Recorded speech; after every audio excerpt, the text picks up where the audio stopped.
गृहस्थ आश्रम में ऐसे तो नहीं हो सकता। क्यों नहीं हो सकता? कितने गृहस्थ ऐसे महापुरुष हुए हैं जो विरक्तों के आगे निकल गए, विरक्तों के आगे निकल गए। कितने ऐसे गृहस्थ हुए भरे पड़े हमारे इतिहास में जो आए, एक से एक महापुरुष हुए जो विरक्तों के आगे, विरक्त खड़े होकर उनका आदर करते थे, विरक्त खड़े होकर के उनके आगे हाथ जोड़ते थे। ये हम लोगों की कमी है। अच्छा, हम अंदर राधा राधा जप रहे हैं तो कोई गृहस्थी में बाधा है क्या? रसोई बना रहे राधा राधा राधा राधा राधा, पोछा लगा रहे राधा राधा, फावड़ा चला रहे राधा राधा, व्यापार कर रहे राधा। ये हमारी बेईमानी है, ये हमारी बेईमानी है कि हम अपने को गृहस्थ मान करके और भगवान से विमुख हो जाते हैं। ऐसे लोग हैं कि एक माला भी भजन नहीं करते, रात दिन लड़का बच्चा रुपया पैसा धन संपत्ति। इसलिए नाम जप करो, अच्छे आचरण करो, गंदे भोजन का त्याग करो, गंदे आचरणों का त्याग करो तो आप आनंदित हो जाओगे। ये मत कहो कि हम गृहस्थ हैं तो हम भजन नहीं कर सकते। भजन तो कर सकते हैं प्रभु। तो फिर गृहस्थी में क्या है? तुम्हारे 4-5 लड़का बच्चा होंगे, हमारे 500 हैं। बताओ ना, बहुत सरल है। हाँ, तुम्हारी गृहस्थी में 5-7 लोग होंगे, यहाँ 5-700 है। 500-700 लोग हैं जिनका रोज भोजन सुबह शाम दोपहर। तो कितनी बड़ी हमारी गृहस्थी, तुमसे बढ़ के गृहस्थी है। लेकिन भजन, सब भजन परायण है, सब भगवान के भजन परायण, कोई चिंता शोक से ग्रसित नहीं है। इसलिए नाम जप को, भगवान के आश्रय को, भगवान की भक्ति को हर जगह किया जा सकता है, चाहे आप व्यापारी हो, चाहे नौकरी पेशा वाले हो, चाहे जब युद्ध में भजन हो सकता है। मामनुस्मर युद्ध च, तो फिर और कहाँ भजन नहीं हो सकता। जो गति एक सन्यासी को होती है वही गति एक गृहस्थ को होती है। सच्चाई से चले, ईमानदारी से भजन करते हुए, अपने धर्म का पालन करते हुए। एक तपस्वी थे कश्यप जी, उन्होंने बड़ी तपस्या की एकांत में। तो एक दिन वो ऐसे बैठे हुए थे तो एक बगुली वृक्ष को, ये महाभारत की कथा है, ग्रंथ की लिखित, भगवान व्यास देव जी के द्वारा ग्रंथ है। ऊपर वो बगुली ऐसे हग दी तो ऐसे देखे वो भस्म होके गिर गई, आग लग गई बगुली में, क्योंकि वो क्रोध से देखे ना, उनको लगा हम बहुत सिद्ध हो गए। अब वो एक घर में गए, गृहस्थी के घर में, और भिक्षाम दे। तो नौबधू निकली, उसने कहा महाराज कुछ मिनट ठहरिए, मैं अभी भोग प्रसाद कुछ आपको लाती हूँ। इधर से वो गई तो दूसरे दरवाजे से उसका पति आ गया, और वो पातिव्रत धर्म का पालन करने वाली देवी थी। उसने तुरंत अपने पति को आसन दिया, बैठा ला, कुछ खवाया पियाया और कहा आपके दरवाजे पर अतिथि खड़ा है बहुत देर से, आपकी आज्ञा हो तो भिक्षा दे आए। उनका हाँ हाँ। और वो भिक्षा लेके गए तो बहुत गर्म हो गए। उनका इतनी लेट कैसे हो गई? तो उनका भगवान हमारे पति आए थे, तो महात्मा का कोई आदर नहीं।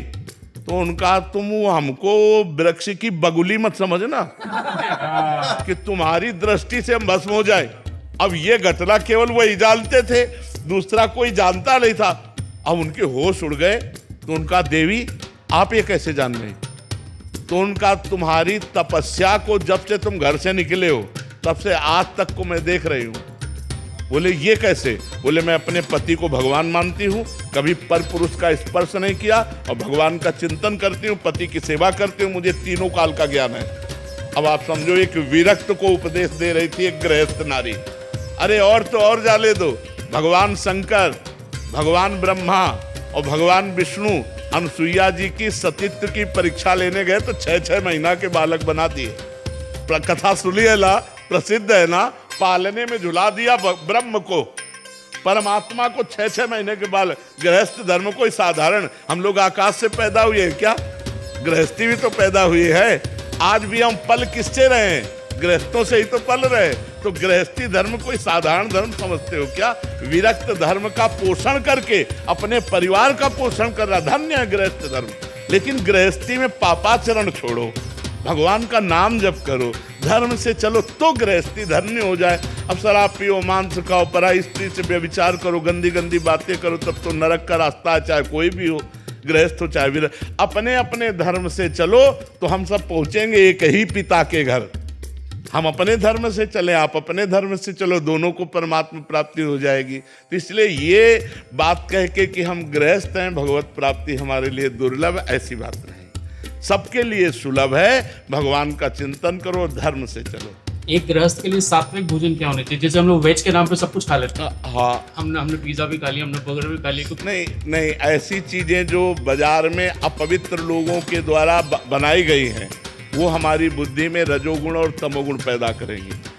आप घर में छौंक करके दाल पाएं और वही फ्राई करके होटल से मंगवाएं, अंतर हो गया। घर की छौंकी हुई दाल सतोगुणी, बाजार की पवित्रता से बनाई हुई दाल रजोगुणी, और कहीं बासी दाल छौंक दी गई तो तमोगुणी, वो तमोगुण प्रदान। और प्रायः ऐसा होता है कि दाल उबली रखी और 4-4, 6-6 दिन की दाल वो फ्राई तुरंत करके आपको दी जाती है। तो ये जो होटलों का बना हुआ भोजन है, इनमें पवित्रता का ज्ञान ना रखने वाले लोगों के द्वारा निर्माण हुआ है, तो वो प्रायः रजोगुण और तमोगुण ही बढ़ाता है। कोशिश करे कि अपने घर का भोजन पावे। और जब ऐसी परिस्थिति ना हो कि अब जैसे कोई नौकरी पेशा या बच्चे पढ़ रहे हैं, अब उनको घर का भोजन नहीं मिल रहा है, तो फिर मांस मछली आदि त्याग करके पवित्र भोजन, जहाँ जिन होटलों में मांस मछली ना बनता हो उन होटलों का भोजन लेकर के अपना गुजारा करे। बकाया वो भजन में बाधक है। साधक तो घर की रसोई का ही है जो पवित्र। आपको कितने 56 प्रकार के भोग बनते हैं घर में, आप आराम से बना करके पाइए। आपको जो चाहिए वो घर में बना लीजिए। बाजार की चीज़ें जैसे ये आजकल वो चला कि 1 मिनट में पैकेट खोला और चाउमीन ऐसे किया, वो ये सब नहीं। घर की चीज़ें, 2 रोटी ले लो, नमक ले लो, जरा सा तेल या घी ले लो और वो खा के गुजारा कर लो। सब्जी, रोटी, दाल, दही, दूध, घी, ये बहुत अच्छे अपने यहाँ पदार्थ हैं। आप 2 पराठा बना लीजिए, नमक से खा लीजिए, लेकिन ये पिज्जा, बर्गर, ये चीज़ें मत खाइए। ये आपके स्वास्थ्य के लिए भी हानिकारक है और परमार्थ के लिए भी हानिकारक है। आपके बुद्धि पतित हो जाएगी, परमार्थ लायक नहीं। और आजकल लोग यही पसंद करते हैं, गंदा आहार हो, गंदा पेय हो तो बोले VIP पार्टी रही, और अगर सात्विक बढ़िया खीर पूड़ी सब्जी रोटी बना के पवाला तो पार्टी रही। कह रहे हैं कि उसने कुछ करा ही नहीं। करे, हाँ उसने कुछ किया, बिल्कुल। इसलिए हमें लगता है अगर हमारा आहार शुद्ध है तो हमारी बुद्धि शुद्ध है। बुद्धि शुद्ध है तो जीवन सही रहेगा। ये अशुद्ध बुद्धि का ही तो लक्षण है। अब मान लो पिए पाए शराब में नशे में मार दिया गोली, अपने भी मार लिया, खत्म खेल। अब वो भूत प्रेत बनेंगे और क्या बनेंगे? देवता थोड़ी बनेंगे, भूत प्रेत बनेंगे। या काल मृत्यु जो है, ये इस तरह की हत्या, वो निम्न योनियों में जाएंगे, भूत प्रेत नीच योनियाँ प्राप्त होंगी। तो इसलिए हमें लगता है हमारा भोजन शुद्ध होना। बच्चा अपनी माँ से नाराज हो जाता है और मार डालता है। कितने ऐसे केस देखो ना, माँ किसी दूसरे से फंस गई तो अपने बच्चे की हत्या कर देती है। आप घटनाओं को जरा क्रम से देखिए तो ये क्यों हो रहा है? क्योंकि आज हमारी बुद्धि भ्रष्ट हो रही है। हमारी बुद्धि भ्रष्ट होने का कारण हमारा भोजन है, हमारा संग है, हमारा दर्शन है, हमारा सुनना, हमारा बोलना, ये सब हमारे चिंतन पर प्रभाव डालता है। मोबाइल से हम देख रहे हैं, गंदा मित्रों का संग कर रहे हैं, गंदा आहार कर रहे हैं, तो हमारे आचरण गंदे नहीं होंगे, फिर होगा क्या? और आचरण गंदे हुए तो जिंदगी नष्ट हो गई, फिर भ्रष्ट हो गई, फिर जिंदगी को नहीं संभाला जा सकता। बच्चों को भगवत प्राप्ति का ज्ञान कैसे दे?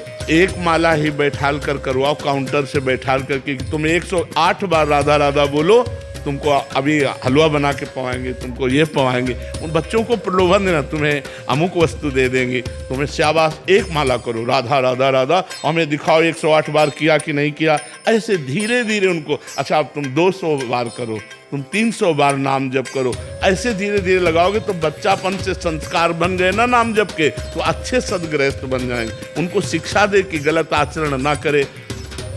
आजकल बच्चों का माहौल भी बहुत गंदा हो रहा है, तो अपने बच्चों को बचाए, उनसे प्यार से पूछे, कोई ऐसी गंदी बात, कोई ऐसी गंदी हरकत, कोई ऐसा गंदा संग, कोई ऐसी गंदी क्रिया, तो उनको प्यार दुलार, और कि अगर गलत किया तो उनको भय भी होना चाहिए। प्यार और भय के द्वारा हम अपने बच्चों की जिंदगी को बचाएं। नहीं, आज का वातावरण जो मोबाइल और कुसंग का है वो सीधे नष्ट करने वाला है।